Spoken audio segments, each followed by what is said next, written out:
ಇವತ್ತೇನು ಉಡಿ ವಿಜಯ್ ಕುಮಾರ್ ಅವರು ಕಳೆದ ಸಾರ್ವತ್ರಿಕ ವಿಧಾನಸಭಾ ಚುನಾವಣೆಯಲ್ಲಿ ಸ್ವಾಭಿಮಾನ ಜನತಾ ಪಕ್ಷದಿಂದ ಅಂತಿಮವಾಗಿ ಅವರಿಗೆ ಟಿಕೆಟ್ ಸಿಕ್ಕದೆ ಹೋದಂತ ಹಿನ್ನೆಲೆಯಲ್ಲಿ ಸ್ಪರ್ಧೆ ಮಾಡಬೇಕಾದಂತ ಸಂದಿಗ್ಧ ಪರಿಸ್ಥಿತಿ ಬಂತು. ಅವರ ಪಕ್ಷವನ್ನ ಇವತ್ತು ಜನತಾದಳ ಪಕ್ಷಕ್ಕೆ ವಿಲೀನವನ್ನ ಮಾಡುವ ಮೂಲಕ ಇಲ್ಲಿ ರಾಮೇಗೌಡರು ಮಾತನಾಡಿರ್ತಕ್ಕಂಥ ಮಾತಿರ್ಬೋದು ಅಥವಾ ಉಡಿ ವಿಜಯ್ ಕುಮಾರ್ ಅವರು ಮಾತನಾಡಿರ್ತಕ್ಕಂಥ ವಿಚಾರಗಳು ಗಮನಿಸಿದಂತ ಸಂದರ್ಭದಲ್ಲಿ ಕೇವಲ ಇದು ಇಬ್ರು ದೊಡ್ಡ ದೊಡ್ಡ ನಾಯಕರುಗಳ ಸಮ್ಮಿಲನ ಅಷ್ಟೇ ಅಲ್ಲ, ಪಕ್ಷದ ಕಾರ್ಯಕರ್ತ ಬಂಧುಗಳು ಇವತ್ತು ಉಡಿ ವಿಜಯ್ ಕುಮಾರ್ ಅವರ ಬೆಂಬಲಿಗರೇನಿದ್ದೀರಿ, ರಾಮೇಗೌಡರ ಅಭಿಮಾನಿಗಳೇನಿದ್ದೀರಿ ಕ್ಷೇತ್ರದಲ್ಲಿ, ಇಬ್ಬರನ್ನು ಕೂಡ ಪರಸ್ಪರ ಗೌರವದಿಂದ, ಪ್ರೀತಿಯಿಂದ, ವಿಶ್ವಾಸದಿಂದ ನಾವೆಲ್ಲರೂ ಕೂಡ ಮುನ್ನುಗ್ಗಬೇಕು. ಒಂದು ಒಳ್ಳೆಯ ಉದ್ದೇಶಕ್ಕೆ ಕೈ ಜೋಡಿಸಿ ಮುಂಬರ್ತಕ್ಕಂಥ ದಿನಗಳಲ್ಲಿ ಮಾಲೂರು ವಿಧಾನಸಭಾ ಕ್ಷೇತ್ರದ ಸಂಪೂರ್ಣ ಚಿತ್ರಣವನ್ನ ಬದಲಾವಣೆ ಮಾಡಬೇಕು. ಒಟ್ಟಾರೆಯಾಗಿ ಕ್ಷೇತ್ರದಲ್ಲಿ ಅಭಿವೃದ್ಧಿ ಅಂತಕ್ಕಂಥದ್ದು ಸಂಪೂರ್ಣವಾಗಿ ಕುಂಠಿತಗೊಂಡಿದೆ, ಕುಸಿತವಾಗಿದೆ. ಅದಕ್ಕೆ ಒಂದು ಹೊಸ ವೇಗವನ್ನು ಕೊಡಬೇಕು, ಒಂದು ಹೊಸ ಚೈತನ್ಯವನ್ನು ತುಂಬಿಸಬೇಕು ಅಂತಕ್ಕಂಥ ದೃಷ್ಟಿಯಿಂದ ಇವತ್ತು ಇಬ್ರು ನಾಯಕರುಗಳು, ಇಬ್ರು ಬೆಂಬಲಿಗರಿಗೆ ಸ್ಪಷ್ಟವಾದಂತ ಸಂದೇಶವನ್ನ ಕೊಟ್ಟಿರ್ತಕ್ಕಂಥದ್ದನ್ನ ನೋಡಿದ್ರೆ 100ಕ್ಕೆ 100ರಷ್ಟು ಯಾರು ಕೂಡ ಅನುಮಾನ ಪಡ್ತಕ್ಕಂಥದ್ದು ಬೇಡ.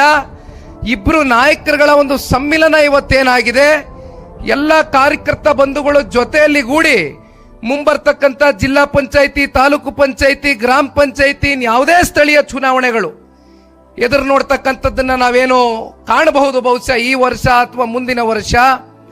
ಅದೆಲ್ಲದಕ್ಕೂ ಕೂಡ ನಾವು ನೀವೆಲ್ಲರೂ ಕೂಡ ತಯಾರಾಗಬೇಕಾಗ್ತದೆ. ಕಾರಣ, ನಾನು ಅನೇಕ ಕಡೆ ಭಾಷಣ ಮಾಡಬೇಕಾದ್ರೆ ಒಂದು ಮಾತನ್ನ ಹೇಳಿದ್ದೇನೆ. ನಮ್ಮನ್ನ ಸಂಸದರಾಗಿ ಮಾಡ್ತಕ್ಕಂಥದ್ದಕ್ಕೆ, ನಮ್ಮ ಪಕ್ಷದಲ್ಲಿ ನೀವು ಶಾಸಕ ಸ್ಥಾನವನ್ನ ಕೊಡ್ತಕ್ಕಂಥದ್ದಕ್ಕೆ ನೀವು ಮಾಡ್ತಕ್ಕಂಥ ಹೋರಾಟ, ಆ ಹೋರಾಟಕ್ಕೆ ಇವತ್ತು ಬೆಂಬಲವಾಗಿ ನಿಂತ್ಕೊಳ್ಬೇಕಾಗಿರ್ತಕ್ಕಂಥದ್ದು ಜನತಾದಳ ಪಕ್ಷದ ಕರ್ತವ್ಯ. ಹಾಗಾಗಿ ಇನ್ನು ವಿಧಾನಸಭಾ ಚುನಾವಣೆ 2 ವರ್ಷ ದೂರ ಇದೆ. ಅದಕ್ಕಿಂತ ಮುಂಚಿತವಾಗಿ ಬರ್ತಕ್ಕಂಥದ್ದು ನಮ್ಮ ಕಾರ್ಯಕರ್ತರ ಚುನಾವಣೆ.